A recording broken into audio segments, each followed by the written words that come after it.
Thumbs up. Hey, there's Aaron. Go Live Vegas. Awesome people making all this happen. So, 5. Oh, we got a new radio. It's even smaller. Here we go. All right. Check 1. Thank you. Hey there, folks. Chuck here, and welcome to another special live episode of Diecast Breakdown. We are so thrilled you're with us, joining us live or catching the replay, or if you're wandering around on the floor hoping that David will give you away some more free stuff. I don't think we have any more right now, but if you stick around, we got a really special interview with someone that we've been looking forward to talking to for quite some time. But before we do that, I want to give a shout out to our patrons that make the show go. You can join their ranks over at diecastbreakdown.com. You can hit all the Larison of drivendreams.org. We are collecting 25,000 cars in 2025 through Driven. Find some brand new cars that you want to give away to people in need in your area. It's really cool. Check it out, drivendreams.org. Hit me up. Gentlemen, it has happened. Of Design, I hope that's your correct title. Unless you've been promoted since the last piece of paper I looked at with your name on it. Yeah, I just tell people I do the fun stuff. You do the fun stuff. You know, you want my job. We do want his job. Chief. I'm sure if I sat down for 1 hour doing your actual job, I'd probably run for the hills because design is an amazingly intricate and complex thing. But we'll talk about that in a minute. So, Sean, thanks for joining us on Diecast Breakdown today. We're so thrilled to talk to you. Oh, no, this is awesome. Thank you guys for having me. I appreciate it. Yeah, absolutely. So, you've been in the industry, about 20 years now? Yeah, this will be my 21st year in Diecast. So let's go back to the beginning. Let's talk a little bit about where the desire for design came from and how it led you to tiny cars. So I've always been able to draw, so it was kind of my thing, and I never really took it seriously till after high school. I took 1 year of art class, and I was like, it just wasn't for me. You know, it was just like, it seemed like a free period for most people. I was trying to do serious and stuff. So it wasn't until after I got out of high school, when I went to college and stuff, and I was like, and I started taking it seriously. And then, fortunately, that's when like the Max came out, the Photoshop, the Illustrator, so I go back that far to the beginning and stuff. And even with the, fine art drawing, whenever I was in an art class, I would always pick out the top, couple students, and those were my targets. Yeah, I would go after them. That was it. I was going to get better and just, the best I could be and kick their ass. Oh, sorry, kick their butt and stuff. And so that's, I take that into Diecast. I wake up every morning wanting to kick everybody's butt here, and that's my goal. I get up in the morning and I'm happy to go to work. I'm like, let's do this. I'd be there 7 days a week if I didn't have a family. I mean, I don't turn it off. I'm always constantly looking for stuff, and everything. But I'm sorry, I get off track a lot. No, this is interesting. Keep going. So I went to school. I'm a graphic designer. I started the Yellow Page ads. If you remember, if you're old enough to remember the Yellow Page. Yeah. But I worked at a big, it was a Pac Bell and stuff and everything. But then I went to an ad agency. I did, mailers, billboards. I even worked on a radio spot. I loved it. It was, a small advertising agency in Los Angeles or South Orange County. And I love my job, but a small ad agency, you lose a client or two, the cuts are going to be made, so you're always checking on stuff. And so you always looked at the time, Monster Board. So Monster Board was big at the time, so I was always, you just kind of have to make sure, your next gig, And so when Muscle Machines came up, I told my wife, I collect this stuff, I mean, I remember the first day at Target going, I think we went on a Sunday morning, and I'm looking in the diecast aisles. I'm looking at, Muscle Machines. I'm like, what the heck is this stuff? I bought all 6, and was all excited. I collect the stuff and everything. And so when the job came up, I told my wife, I got to try it. I got to at least try. So sent in my letter and everything, resume, and then I went in, and the interview went great. It took us a little while to make it happen, but I went in, and Muscle Machines, 21 years ago, the original Muscle Machines that was owned by Funlines, and stuff. So I got to work on muscle machines, and at the time, that's when Jesse James was huge. He'd just come out, so I was working on the Jesse James West Coast choppers, bikes, and cars. I was having a blast. I mean, it was awesome. You know, I just went in, and, you know, it was this, you know, I was in my early 30s. I had two small daughters, a house payment, and so I just went in and made myself invaluable to the company. Within a couple years, I don't know if you guys remember Action Performance? Yep. They did all the NASCAR stuff. They had bought muscle machines, so they closed down California. I was the only survivor. I made myself invaluable, so they kept me with the brand. So I stayed with Action. Then it was bought by Motorsports Authentic in North Carolina. Mm-hmm. I almost had to move to Arizona. I almost had to move to North Carolina. So I was kind of working there, and then. My boss, fortunately at Muscle Machines, he's got a bad back, couldn't play golf. So, and he was too young to retire. And he wanted to start up something and make really nice die-casts, and that's what led into M2 Machines 18 years ago this year. Wow. And he said, do you want to come on? Let's do this, Chris. Let's start it. So I'm the only one from day one still at Muscle Machines, or M2 Machines. And we had new ownership 10 years ago.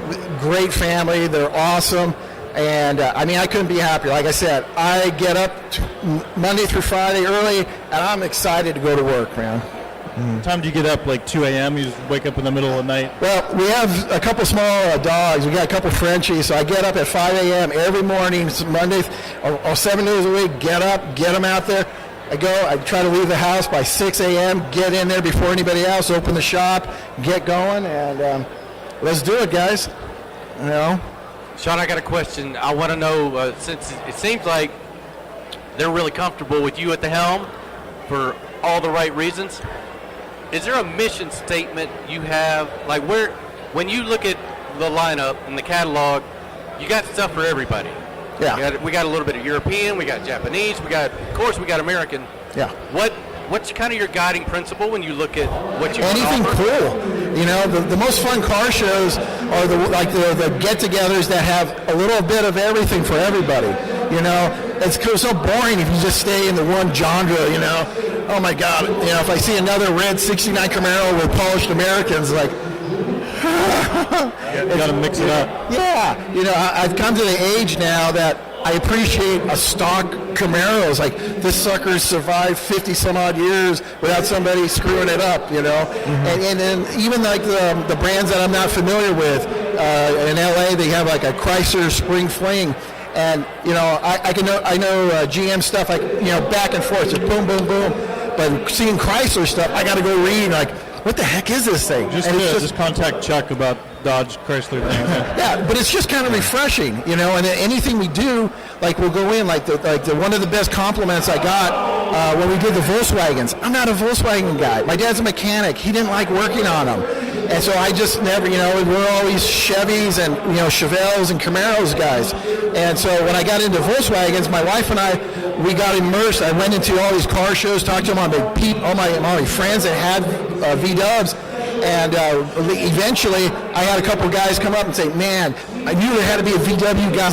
You know, my I's dotted, my T's crossed, you know, because I see other brands, they don't even tell you what year the stuff is because it's a Frankenstein, it's a hodgepodge. I'm like, right. How's VW letting this junk go through? You know, like they're so hard on us and stuff because we got all the details and stuff. Like our VW bus, a lot of people don't know the back hatch opens up on the 64 scale.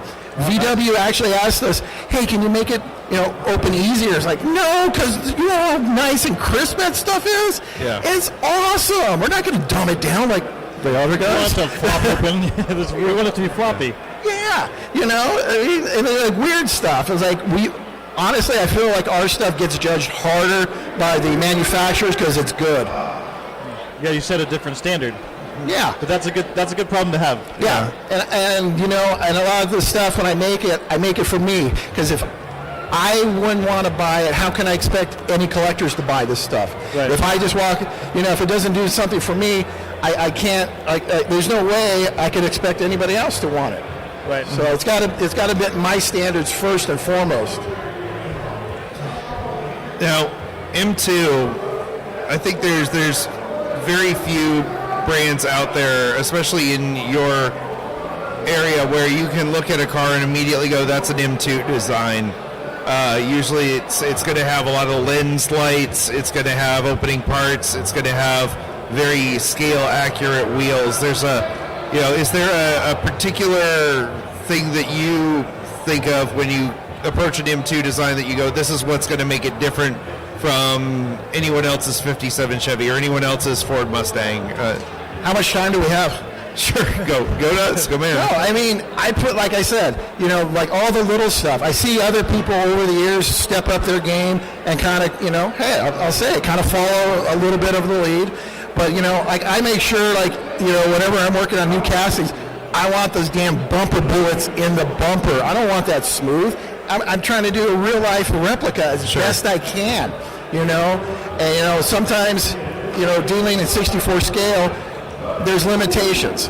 It's just depending on the mold and the process, you can only do so much. But I'm going to throw everything I can into each thing I work on.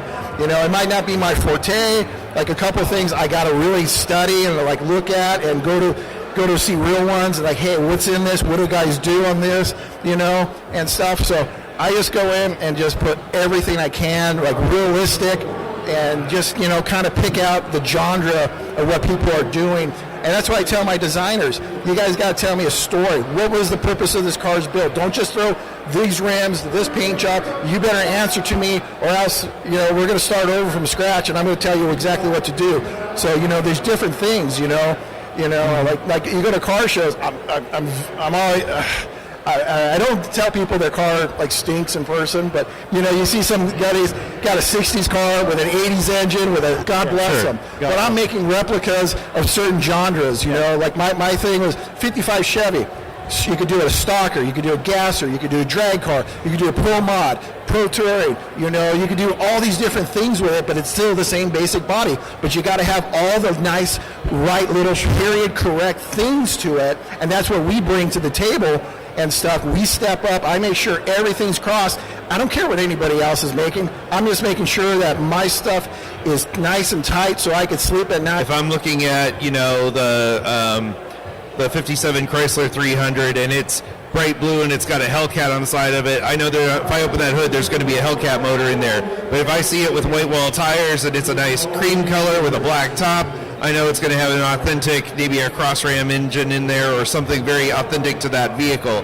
And that's one of the things that I love about M2, and especially as a customizer. First of all, thank you for making your cars screw together so that we can, that part I love. One of the, I would say one of the first to do that, or we did it at Muscle Machines. I think all the muscle machines were unscrewable. Yeah. I love to see whether it's like the basic, hey, it's a rim swap, awesome. Or, I'm amazed that when people strip these things, repaint them, and, customize, get out the dental tools, start chopping, and I love seeing what people could do with our stuff. I mean, come on. Hey, as long as they paid for it first, I'm good. Yeah, exactly. But seriously, you want to modify it in the store and not paying for it and just leaving it there. And that's the thing I tell my guys. We're dealing with somebody's hobby. If we bring them, 5, 10, 15 minutes or something, a half hour enjoyment out of their day and all the pressures, if they could just get away. We've done our job. I mean, that's what we're doing. We're dealing with hobbies, or 20 hours, or well, you know what I mean. It's like whatever, you're just doing the wheels, or if you're doing what Chuck does, he does the weathering, and that takes forever. And I do polishing, and David does what David does. David does what David does. I was trying to see if I can find one of my M2s that I've customized, and I'll bring that up to you in a second. I did a build recently where I did the Johnny Cash song One Piece at a Time out of Cadillacs. I didn't use fully M2, but I used a lot of M2 stuff on it, and loved like the 59 Cadillac fender and the piece off of this one and the piece off of that one. So those are the kind of goofy things that I like to do with my builds. And I always love looking whenever I'm in one of the big stores, looking at the M2 pegs, seeing what what new things you got lined up, whether you got the Valentine's Day stuff lined up or you got a ton of different lines. So for people who, like me, get a little confused because there's so many different options and lineups, can we really quick go through some of the different M2 lines and describe what makes each one special? Because you got like auto authentics and you got ground pounders and you've got all these different levels of stuff, and sometimes the car's $6, $9, $8. You know, what's the... Yeah, I mean, over the years, things have got a little blurred and stuff, but basically the premium, you know, are the cars that have more the opening hood. Not everything has opening doors. It just comes back down to what we can do, like the square bodies, you know, the door rails, the posts when you open the door, they'd just be too delicate, too tiny. Because you see another manufacturer, a big manufacturer did it, and it's hideous on that Blazer. Yeah. It's just ginormous, and just, you know, if you were to scale that in real life, that thing would be like this big, you know. Crawling through the gaps. Yeah, we ran into that super quick. Our 70 Olds 442, I made it a post car, and we had a huge thing, and I was like, this is not acceptable. So we had to do, that's why that one has a full up window, plastic window, and it has the nice 2-scale pillar on it. Oh, so much better. You gotta adapt to those kind of things. Yeah, there's certain things we just can't do. You know, would I like to have it? Yeah, but I want it to look bitchin' first and foremost. And I think we have accomplished that. I mean, I don't even know. Somebody asked how many square bodies we did. Obviously too many, but not enough. Yeah. No, they're still buying them. We are all still buying them. Yeah. I love that quad cab, the crew cab extended dually that you guys did, by the way. That one is... Nobody makes that in any scale. So when we were working on, I think I was here 3 years ago. I'm just joking at a thing, and it's just, man, we just got to come out with one. And I was like, the more I thought about it, I was like, yeah, we do. We've been asking about that Ford dually, the brick nose, or whatever we have. I didn't like the first go around on the gray tooling. It would have been okay to come out with it if it were another diecast company, but it didn't meet my standards. So Watney, I didn't like what we had, our Dodge truck. You know, the same with everything. I just make sure that they are the best. I don't care if it's been done before. Ours is going to be better than theirs, and that's it. Sean, what does Sean Taylor get out of coming to Diecast Supercon and interacting with the fans?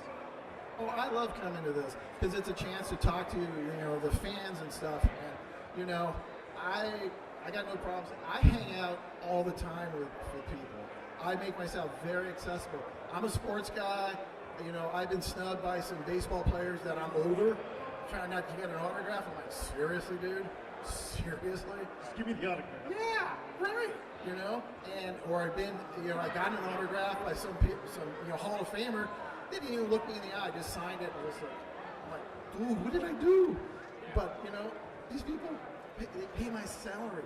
Whatever you need signed. Let's take pictures. Let's hang out. Let's talk. You know, I always talk to everybody about their cars. You know, they talk about, you know, they grew up with a car. Hey, what color was it? Let's talk, you know, because we're all kind of car guys and car girls at the end of the day. Yeah. So believe me, take my time. You know, people, you know, like we're having coffee, my wife and I, they're kind of apologizing. No, this is what I'm here for. Take my time. Let's talk. Let's take pictures. I am, you know, here, please. You know, you allow me to do what I love to do. How can I not thank you? How can I not take a picture? How can I not sign something for you? You know? Heck. Andy. David let me know you posted one up right outside my door, and I wasn't paying attention. It was seconds. It's seconds. There's dudes stalking his. Yeah. Just following you around. And not just us. I did a convention in Brazil. I couldn't even walk to the restroom without a crowd. I'm like, guys, I'm just going to the restroom. Listen, I'm not hiding anything in the toilet. Yeah. So, like, I talked to my wife about it. I was like, I don't even remember how it started, why we started doing it. But people love it. It's like an Easter egg. It's fun. Yeah, people love it. And, you know, I'll get up at different times and go try to hide and, you know, try to hope. You know, knock on wood, security hasn't gotten me yet. I'm always a little afraid of that kind of stuff. You're like, what are you doing? What are you doing on the roof, sir? Yeah, exactly. You know, I see cameras. You know, so, but yeah, it's fun stuff like that. You know, giving out stickers and stuff. All right, you know? so while we're on the theme of gifts, was anybody at M2 surprised at how the Christmas ornaments sold out and cannot stay stocked? Oh, A those lot are of awesome. places I know, people are like legit freaking out that they can't get their ornament. You know, it's always a tough thing. You know, when we deal with like a big mass retailer, once it leaves our warehouse, we have no control of, you know, everything in the same order. Sure. You know, like we're all collectors. We know what an A and a B and a C store are, whether you collect die-cast or action figures. You know the better stores that get all the stuff. Whether you guys are there at 8 o'clock, you know, doing that power Yeah. walk, you know. Pushing each other out of the way, pushing kids down. Exactly, you know, and stuff, and you know, it's tough. You know, you make all these plans, and all we got to do is, you know, we can only do the best we can at the time. They're awesome. know? I mean, that speaks to how well they're executed. And you know, we always go back and forth with it. There's not a perfect number because you don't want to go too much because you don't want to choke the peg. And you don't want to go too little. Oh man, we could have doubled that thing, and it would have flew off the shelf. Sure. You know, it's just there's Hard just to gauge. There's no perfect number. You just don't know. Yeah, and last year especially, you guys like nailed the demand and the hype and the buzz because like I was trying to find them because I own a tin grill Dodge truck. So you know, I got a '77 with a bird bath hood and the What color? It's that russet brown color. Oh, nice. Yeah, It's a it was beautiful brown. It's got this Oklahoma patina on it. It was an old desert truck. It was used to put Nice. out construction cones. It's a long bed, and it's got this beautiful patina on it. I've hand lettered Flying Valiant Racing Team on it. That's my little private Awesome. thing on. You know, it's a very cool truck. So when those came out, I was thrilled. And I'm in the Tin Grill forums, and every day I see people posting, oh, I found another, you know, I found the 79 pick-em-up truck version, or I found the, you know, the Power Wagon Christmas ornament or whatever. And I really tried this year to try and get the Power Wagon Christmas ornaments. And I walked into my local Irish auto parts supplier and said, top of the morning, lads, do you got any of those Power Wagon That's why you ornaments? didn't get it. And it's the first time I've ever had the person laugh in my face, and they said, "Oh, we took all those home for ourselves weeks ago." They did. And beat around the bush on you that. know, they were just like, "We're not gonna lie, we bought them all ourselves. We're those are reselling them. They're on eBay Just a little side note. You know why we stopped doing chases for O'Reilly's, right? because of that." Because employees were stealing them at the distribution center. Oh wow, yeah. Yeah, they didn't want to deal with the headache. We even had a couple people early on at the O'Reilly stores. They got the stuff, our product. They put it up in the back shelf, took pictures for eBay, so it was real easy for headquarters to figure out what store they were at. Wow. They didn't even take it out of the store to put the picture on eBay for us. That's some smart, you know, Yeah. criminals aren't that smart, you know. So I go Kind of in- I call that a criminal. I go in sometimes too for like windshield washer fluid, and I just play dumb and ask about the M2 and stuff, and they always kind of crack that little smile. Yeah, we right, collect them; they never make it out, And they told me that to my face, and I give them my card. I go, I designed this stuff. It's supposed to go out, fellas. Listen, you're busted. You're busted, pal. Yeah.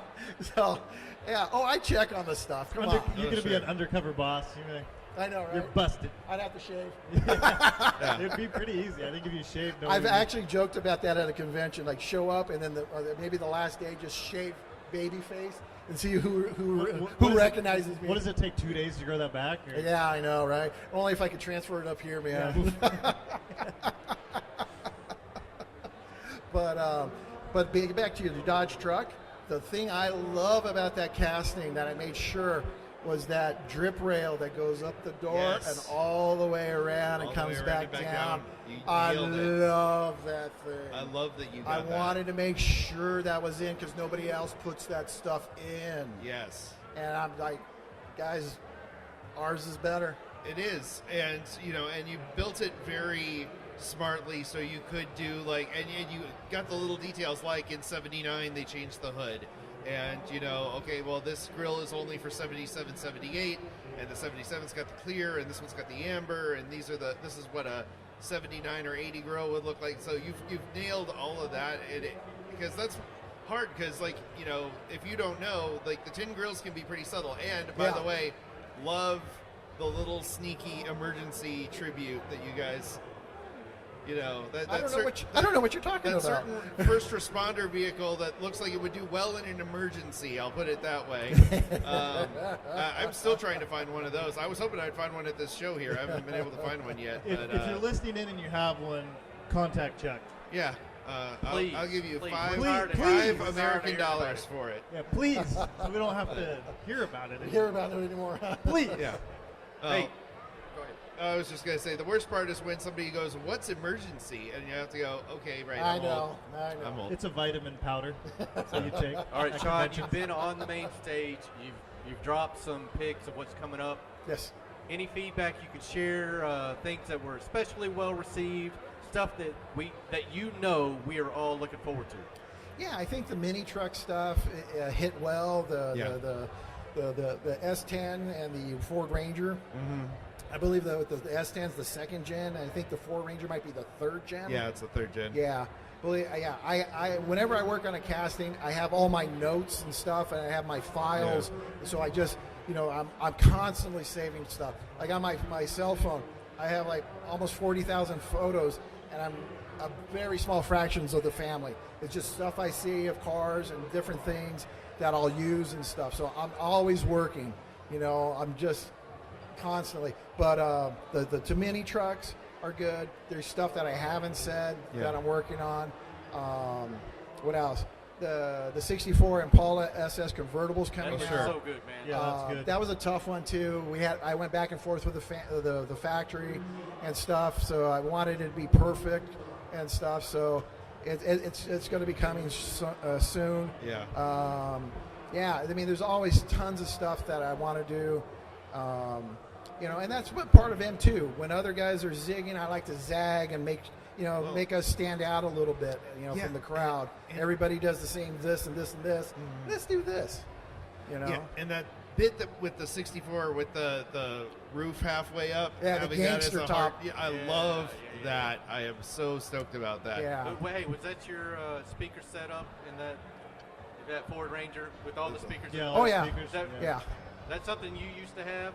No, Okay. I had let's see, I graduated in 1989 from high school, so I had my Chevelle the year before. I still have my first car. I have a 72 Chevelle. Nice. And so I drove that my junior year of high school and everything. And my buddies were all in the mini trucks that, I'm from Southern California, so they were in the mini truck clubs, Bonsai and all of that kind of stuff and everything. And I liked it, but I just, growing up with my dad being a mechanic, I had access to a live-in mechanic, and I had my Chevelle and stuff, so that was my jam, and I love that stuff because my buddies were into it. I hang out and see it and stuff, and there's certain things that you like. I'm not a JDM guy, but when we did JDM, I immersed myself. I called my friends. Hey, I'm doing this. I'm working on this. Any pointers you can help me out to make sure that it's legit, and that's it. Whatever we do, I want to make sure that we go in properly, and not to have like the hardcore guys that, that's BS. Nobody will ever do that. I want to say, oh, damn, look at what they did. That's what I'm going for. Nice. Also, congrats on being in the still owning the first car club. I have my 64 Valiant that I had when I was 15. I Nice. still have it too. Nice. So. Yeah, see, my dad's in high school, in the late 60s, he graduated in 68. So late 60s, he built a 30 Ford Model A coupe, a hot rod, with a little small block Chevy and a 4-speed. And so that's where my dad and my mom would date and go in his hot rod and stuff. And so he still has his first car as well. Oh, nice. So we don't get Dual rid of a bunch generation of stuff. first car Yeah. club. Nice. I also have my dad's 64 El Camino. We picked it up in 1979. I was 8 years old. It was on the back of an old tow truck. It was a piece of junk-looking car. It was kind of smashed and little things. And I'm like, Dad, you woke me up early on a Saturday. I should be eating my Captain Crunch, watching Saturday morning cartoons. What are you buying this thing? But it's badass. It's a red-on-red 283 4-speed car. Factory buckets console. And it's sitting in my garage. I can't get rid of that damn thing. I learned how to drive on that car. Yeah, sentimental. So, yeah, My dad had a Ranchero. Yeah. Yeah. What color? Green.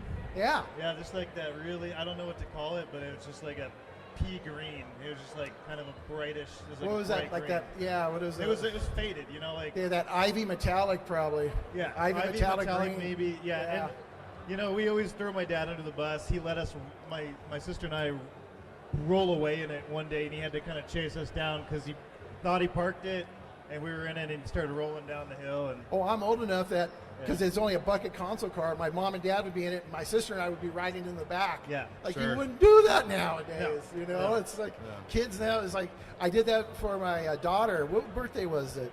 My youngest, like 12, 13, 16. 16. So I had a lowered Chevy OBS truck, extended cab, short bed.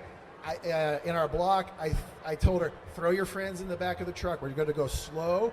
They were freaking out. None of them have ever ridden in the back of a truck. Like a good That's freak out insane. or a bad freak out. Oh, a little both. Yeah. You know, one girl, she was freaking out. My dad's a cop. I can't go on it. And, stuff. And I was like, do what you need He'll to. know. Do It's what gonna you be need okay. to. It's yeah. gonna be And okay. you know, I looked in the rearview mirror. They were singing. I had the radio going. They were having a blast. Just I don't was go. going like 10 miles an hour throughout the neighborhood. They were having a blast. Yeah, You know, stuff like that. It you just know? depends on where you live, I guess. When I Yeah. went to college, just back in like 03 down in Phoenix, Yeah. we rode on the highway in the back of my buddy's truck, the little Toyota pickup truck, and Yeah. it was okay. Yeah. But you know, it just depends on where you're at. I think you can still get away with it in some areas. Yeah, now you're like, I would never put my kids. You know, Yeah, it's like, yeah, exactly. It's just different times, different times. I was thinking about my dad was a letter carrier, and he drove a '65 VW Beetle to work every day. That Nice. we as a family he would get in the car and get ready to work, and we would all get in the front, and we'd push him out of the driveway, and then we'd all get behind him, and we'd push him until he could drop the clutch, and we'd get it in gear. 'cause Exactly. He didn't want to bother with replacing the starter on that thing. So that was a family activity for us 5 days a week was, go up, push Dad's, and he'd park up on a hill so that when he was done at the end of the day, he could drop it in neutral, slide it back out, and coast down the hill and pop it so he could get home. I think everyone should have to learn that. It's like a rite of passage. My child Popping a will clutch. never even think about something like that. But Or get down, like my dad, if the starter's having issues, get a hammer. hit it with a Bam, hammer. bam, bam. Yeah. Why would I buy a new starter if I have a hammer, son? Yeah. Exactly. You know, my have a dad's starter. MacGyver, dude. We growing up, we had a motorhome, and we've broken down so many different weird places, and he would just get out there, and I was the guy, hold the flashlight still, dummy, No, Okay, like yeah. that. Down. you know, and he would Slapping. he would, get a couple things and get us to the next town, and that's why I'm not my dad. I don't have that mechanical skill. Yeah. That's why I do not want a motorhome. I just want to get a car and go. Yeah. But because I was that kid, hold it still, get it out of my face. Hey, for real, that was some of the most 10 millimeter. anxiety-filled moments Yeah. when you're holding that. I don't know what I'm Yeah. doing. You know, I said the half-inch You're wrench. shaking, it's like, okay, Dad. Exactly. So but it's all fun memories, I never Yeah, had it that is. problem. Yeah, My dad's Yeah. journalist, just typing. He typed papers for me though. That Yeah. was nice. I'm just saying yes and write this.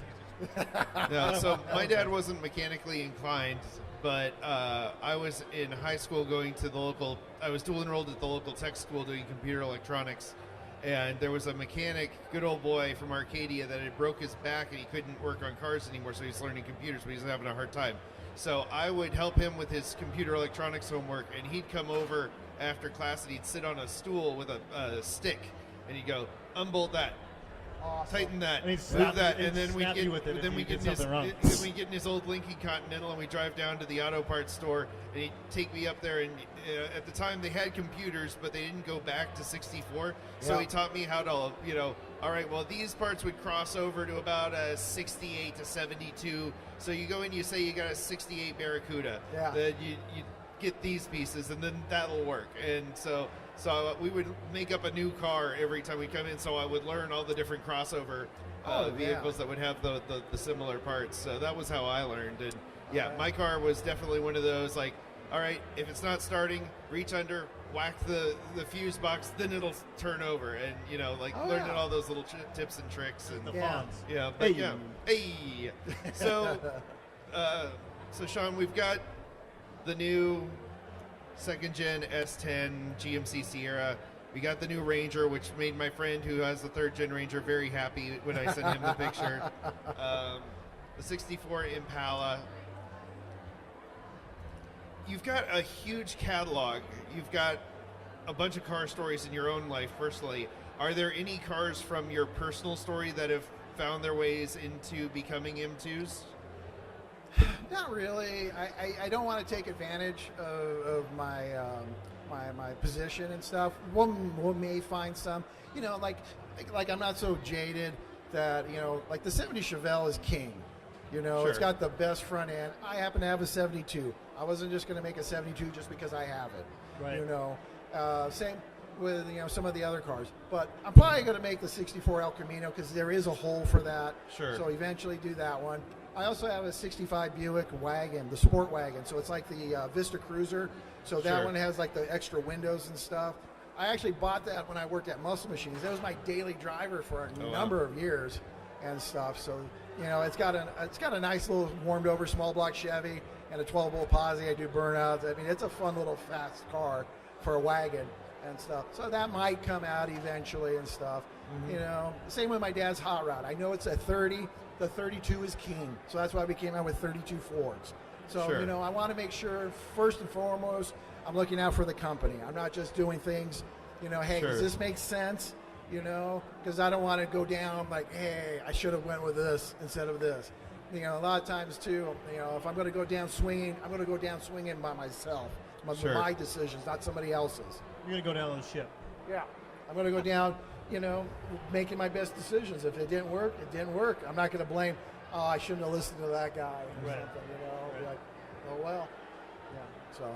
Sean, I want to apologize when you're doing your presentation. I didn't raise my hand when you said, are there any Ranger fans? Because No. It's too late. It's too late for all well, that. I can't say that I'm like a big fan, but back then I was when I was younger. I had a 2nd gen with those same wheels, the SVT wheels, the SVTs, on yeah. my. But I was also broke college kid, and that was cool. Hey, So is 97? Would that be a 3rd gen? Yeah. Yeah, Yeah, so mine was I like think a 95. I think 95 to was it 2004? Okay, Yeah. good. Then I can Yeah, make- I mine can make was my the dad's square truck. one, like a little Yeah. bit more square than that Yeah. one. I would say it was 94, 95. Yeah, Yeah. that sounds right. Yeah, I think, again, those are going to be so great because, whether you were a Ford guy or a Chevy guy, you got both of those little trucks covered. And, those were just so... Most families have probably had a Ranger. Yeah, or they were so ubiquitous. Well, yeah. like I was saying yesterday at the presentation, the last couple of years, the mini truck guys are just coming out of the woodwork. These guys still own this stuff 30 years, and they're bringing them out. They're having shows. The price of the old mini truck and magazines on eBay have just skyrocketed, and stuff. And you're just like, okay, there's something to this, and stuff. So these guys are getting old enough that hey, they get extra money. They're bringing it out. So hey, we got to do what we got to do. I like making my house payment. Get rid of these magazines that are. Yep. I know, right? I have all my magazines still. I started collecting, I think, in junior high. I still love magazines and paper. I have them all at work. I just tell my guys, take care of them. Take care of them. Sure. Treat them nice. There's just something about that. The magazines.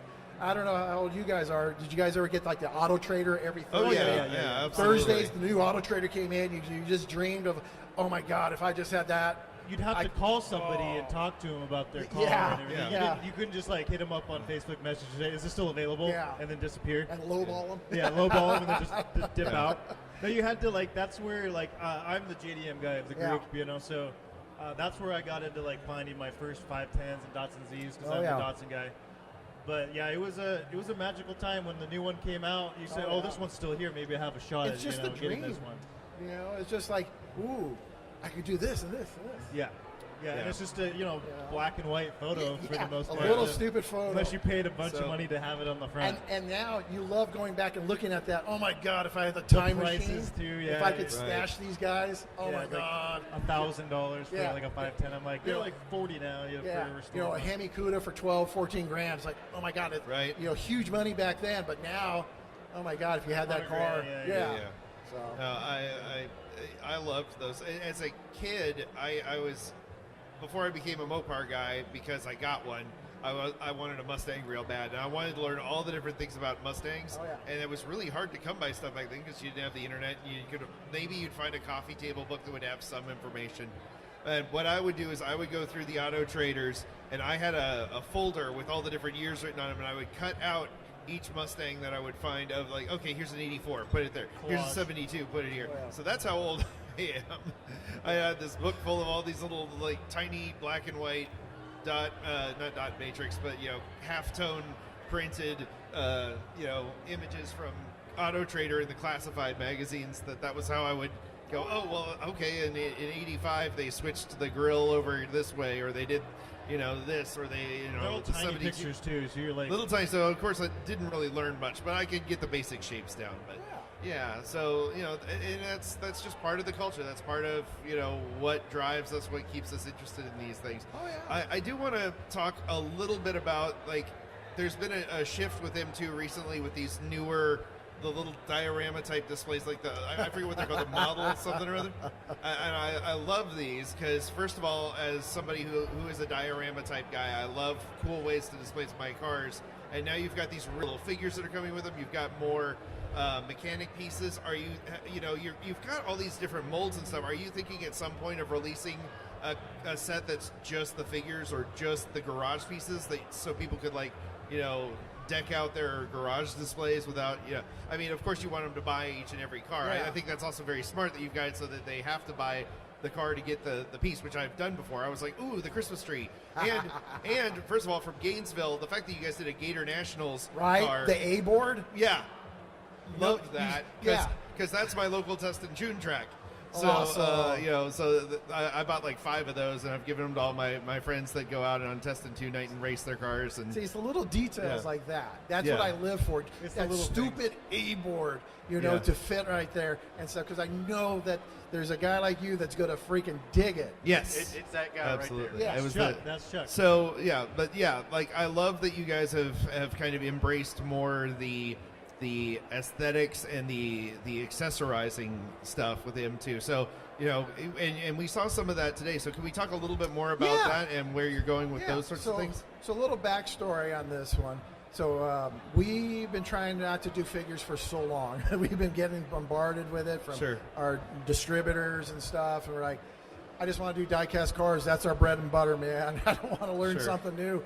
So our general manager, Jimmy, I actually worked with him. His aunt and uncle owned Funline. So 21 years ago, I met him. He's a little younger than me. So they had him doing everything. I felt bad for the dude. It's like, dude, they're taking advantage of you because you're family. I mean, they had the guy unloading, pallets out of the trucks, unclogging the restroom, doing this, doing all the grunt work. I'm like, dude, your aunt and uncle. It's like Olive Garden. It's like when Yeah. you're here, your family. Oh, dude, I'm like, it'd be better off if you were related here. Yeah. I feel bad, but he learned the whole business. So 10 years ago, we were fortunate enough to bring him over with the new ownership and stuff. And, we go back and forth. We're both like, we don't want to do figures. We don't want to do figures, but we had to present Walmart with something new.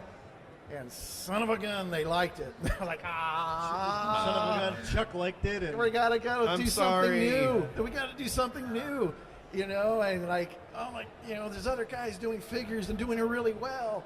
And so we had to learn a whole new thing of what we can and cannot do. There's always comes down to the penny, the price point. How many colors can we put on? Can we do face stuff? Can we do this? Can we do that? Oh my God. And then, we just came out with it not even quite a year ago, I think July or August. And we're already working on our 18th and 19th release. And we didn't think it was going to go this quickly. Oh yeah, we're like, son I'm of a shocked at gun. how fast they're coming out. Yeah, I mean, we're like, okay, it's a car, it's a repaint with 2 new figures. Okay, you guys dig it. Oh, dang it! Then we got to deliver. So well, you're giving the people what they want, apparently. yeah. Oh, and then again, this is the whole philosophy of M2. I see what other people are doing for figures, and they do a damn good job. I mean, bitch and stuff. But like I pointed out yesterday, a lot of them are the same height. Yep. It's like, come on.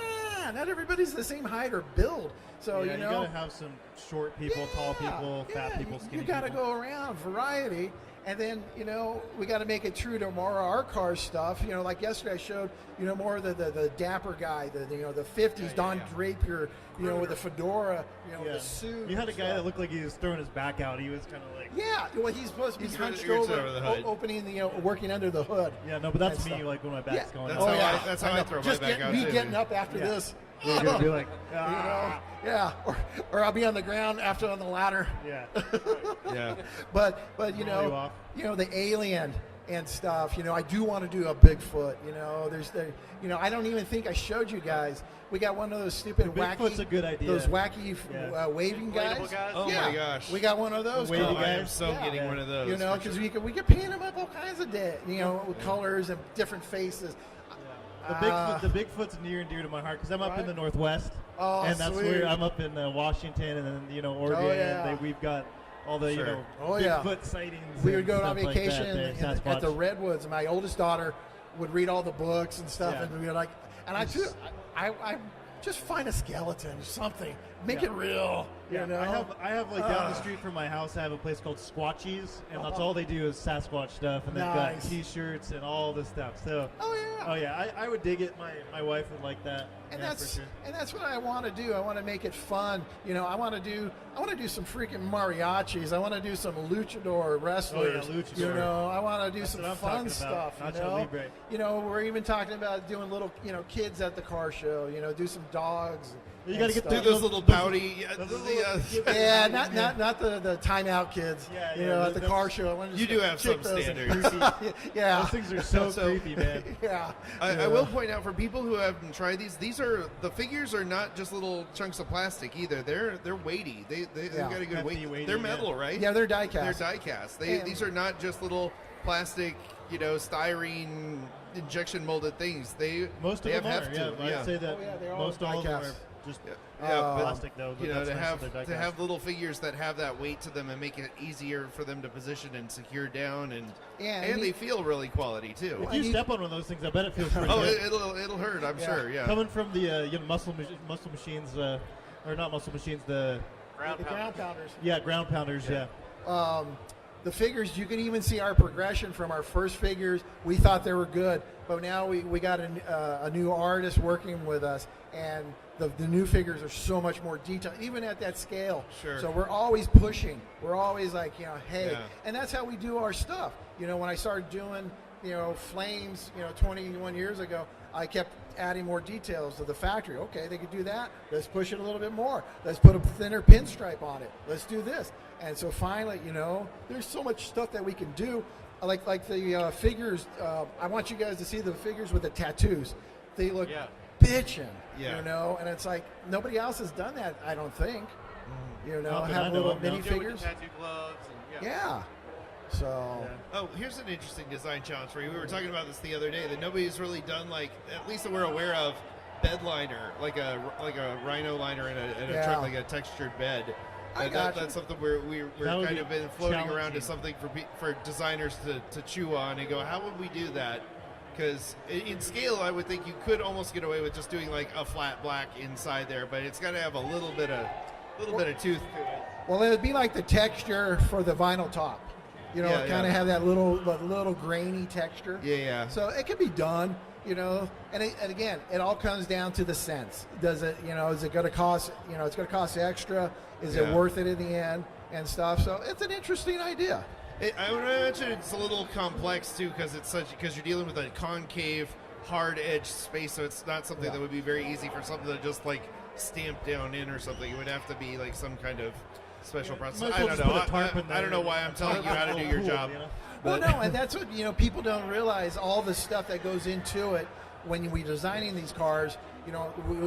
Sometimes we actually do get our hands slapped. Oh, there's too many colors in this, guys.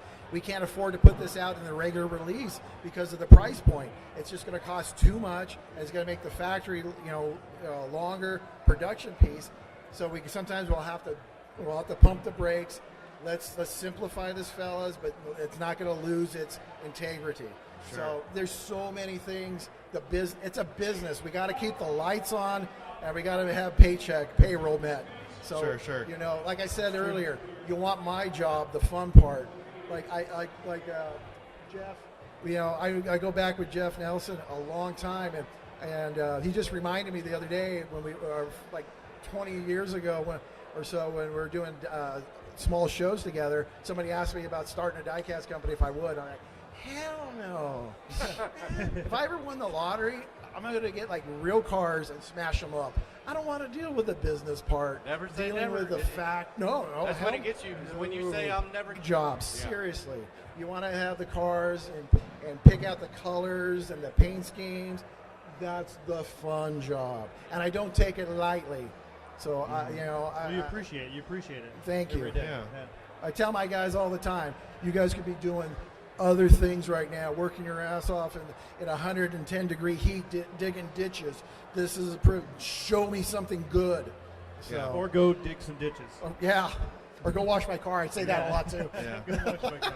I'm just joking. Go launch the new M2 line of ditch diggers. There are holes. So, Sean, as we're wrapping things up, something I always like to ask designers: is there a particular casting or a particular version of a casting or a design that you just are like, mwah, this is the one that I really, really like, or this is the one that if somebody asked me to Chef's kiss.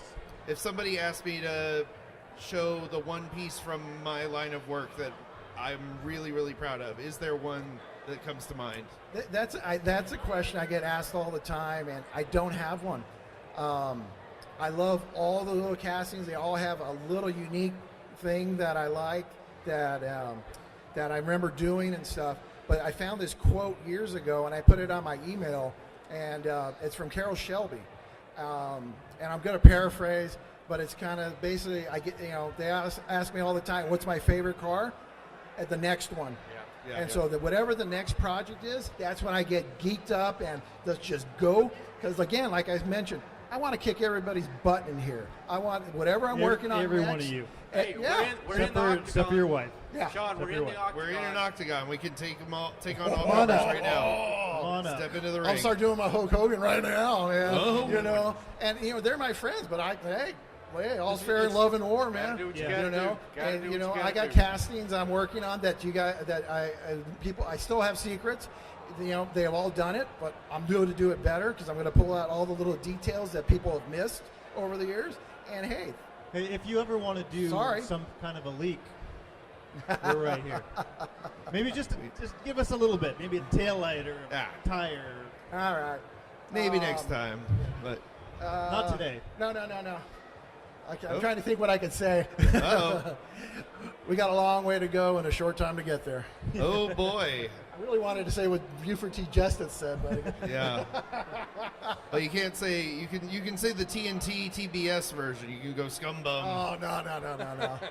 That is one of my favorite little diecast Easter eggs is that Hot Wheels released a version of the Trans Am that said scumbum across the back of it. I thought that was very funny. Gumbo. Well, and then the whole thing with our GMC, you know, with the Trans With Am the Trans Am stuff on you the know, hood, it's yeah. just a play off of the GMC pace trucks Sure. and stuff. And right now, I think the hot one is our dually setup. Sure. You know, the dually, the quad cab dually with the black one with the gold wheels with the square body truck on the back. With Sure.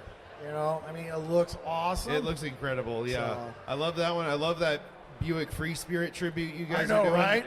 I love How did that not design. anybody of the other guys have done that? They all have Grand Nationals, yet they've not done it. Yeah. It just makes so much sense. Yeah. It does Pick look the really easy cool. route. Also, again, props for doing so many takes on like the Regal and the Regal T-Type. I've got the white Regal. It is beautiful. I open everything. That's one of the few that I haven't opened because I love the white packaging. I love that it was just this plain white Regal T-Type. It looks so good in the container. I've left it. It's still sitting on my shelf. So doing those little tweaks where it's not always the GNX or it's not always you're doing the more stock versions of things, the more, you know. Well, but- technically, I haven't dropped the stock 100% stock Grand National yet. True. I like having an ace in the hole. Sure. So when I did the Regals, I wanted to make sure I had the bench seat interior. Sure. I had the other stuff that, you know, the regular non-turbo V6, you know, to do all that stuff. No, The stuff that other people forgot. they're great. Yep. No, and I love that. I love that about Because I hate when All right, you got me in a mood, guys. You Oh, got me here in we a go. mood. Let him Buckle cook. up. Let him cook. Let him go. Let him cook. Because I hate when you see a lowrider and it's got the Grand National hood. That's why I have a flat hood, because it's a Yep. Regal. Yeah. Yes. Come on, Or it's the just a T- flat Or hood. Regal Oh, yeah. or T-type. I don't know. Did the T-types have a? Yeah, hood they too? have it, but the regular Regals, the V6 Regals, Just flat. it's just flat. Flat. Just flat. It's just No, flat. I love that. It's I easy. love that it's a flat hood. But It's so easy. Well, I was telling Jeff Yeah, but- a couple days ago, or maybe I was telling Clint, but I had my first car is an '80 Malibu. Oh yeah. So I don't see too many of those, and those are popular G-body. They and are. They're becoming much more popular, I think. Yeah, it's just like any progression. Like the square bodies, the first gen trucks, those the Venture line, 67 through 72 Chevy trucks got overpriced. And the Yeah. guys couldn't afford that stuff. Yeah. Square bodies were, the longest generation, and they were affordable. Not anymore. Now They you moved gotta to go the to the OBS. The OBS is getting stupid Not price. affordable anymore. And now whatever the next one's called, The I hate cat's the eyes OBS. or I whatever. hate the OBS name. It doesn't make any sense. because it's not old, it's not Yeah, new. and then the it's- Ford guys use it for some of their trucks. Yeah, they use it for the arrows, It's and I'm like, confusing. yeah. But well- that's one I want to do because my dad had a beautiful white OBS two-door Tahoe Slam with Yeah. big rims. I want to do a two-door Tahoe, like Tahoes are tomorrow. great. Yeah. A two-door.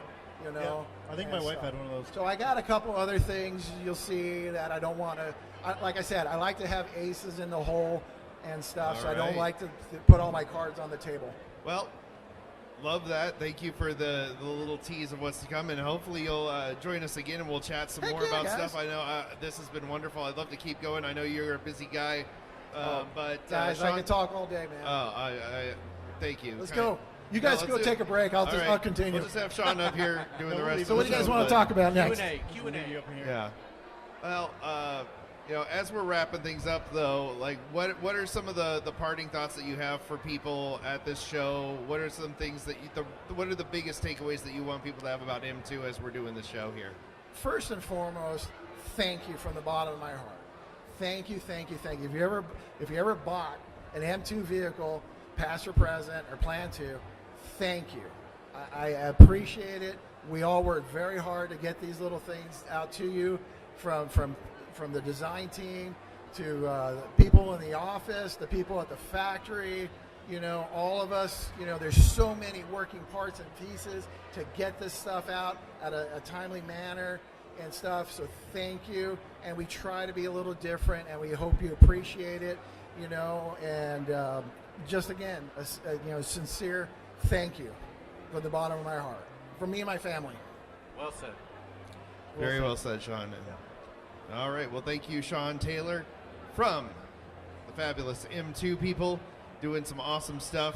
Loving what we've seen so far. Love what I got on my shelf, and loving to adding to it in Love the what's very to near come. future. So, thank you again for joining us, Sean, and thank you, watchers, listeners, wherever you are, for making it to the end of another special edition episode of Diecast Breakdown. As always, we want to thank our patrons that make the show go. You can join their ranks at diecastbreakdown.com or click the little join button down below the YouTube video. And while you're looking down there, look, there's a whole bunch of other buttons. Why don't you push them, see what happens? I mean, can't hurt. And leave a comment saying that you are part of the close down crew on this episode. We love seeing the people that make it to the end of the episode. And of course, check out drivendreams.org, where we're raising 25,000 cars for kids in need all over the world. Really cool project from my buddy Mark over here. And we're looking forward to seeing where it goes this year.